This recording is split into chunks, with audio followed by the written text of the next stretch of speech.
Donnie playing it. If I'd have known he wanted me to, I'd have brought out the things I use with it, which are quite unique and interesting. But like I said, the thing that's going to be most fascinating to a lot of drummers is discovering just how different these things are. People compare them to cajones, but it's so far removed from what that is, it's not even funny. You know, having the bass drum pedal on backwards, you know, and being able to access that front head with whatever you can hold in your hand, and accessing the side. I have a little tambo snare and another little snare I'll put out in front of me, and with a basket of goodies and all kinds of rods and percussion. I mean, you turn into this whirling dervish, you know, of rhythm.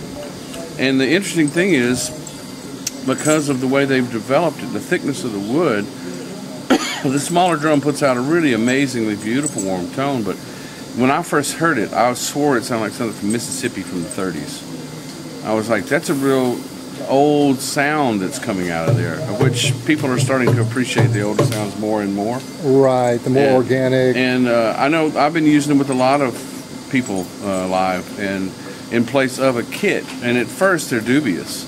It was like, where's all your cymbals? Where's all that stuff? And then when I show them what's possible, it's like, it's the groove. It's the same groove I'll be playing there, just with different instruments that are much more kind of old. It's the exact opposite of samples and triggers and all that. Completely. The opposite end of the spectrum.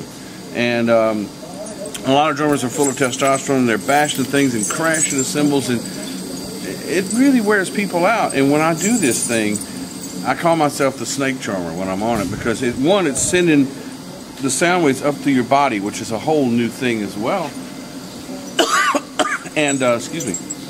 But and so you get into the groove in a different kind of way. But when I get into what I'm doing, and usually I'll lock in on the thing and just stick on it, like the old African guys do, the old Latin guys do. They find a thing that works and stick on it, and then slowly but surely you start seeing the people swaying, and you charm them. So I call myself the snake charmer whenever I play it, because you absolutely do. You mesmerize them and charm them with it.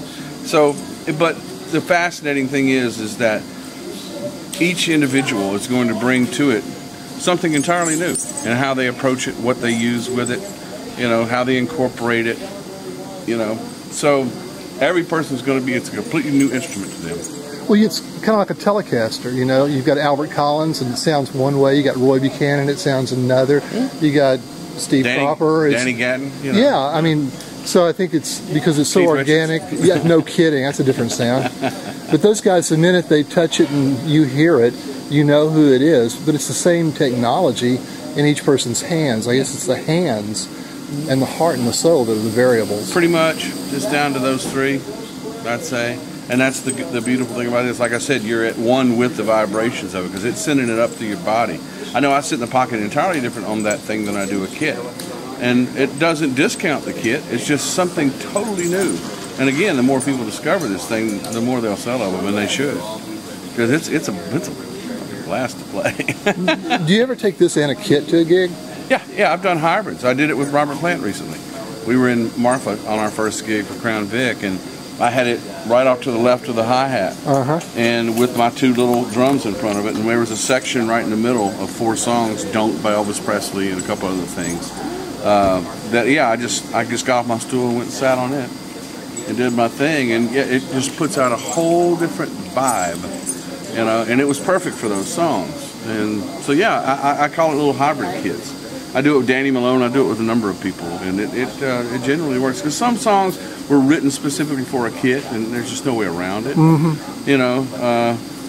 But people are surprised by what I do to change their songs from where they have been used to a kit. And it depends on your application, where you take them with it, you know. But a lot of people, I'll go back to the kit, and they'll go, would you mind getting back on that thing? You know, because it's just not so like drums are, you know, when you just bash them, you know. It's a much more warmer, inviting sort of thing. More of a communal thing. It invites you into the conversation. It's something totally brand new. I'm thrilled about it. And yeah, I'll keep using them for a while. I got nothing good to say about it. Thank you very much. Yeah, buddy.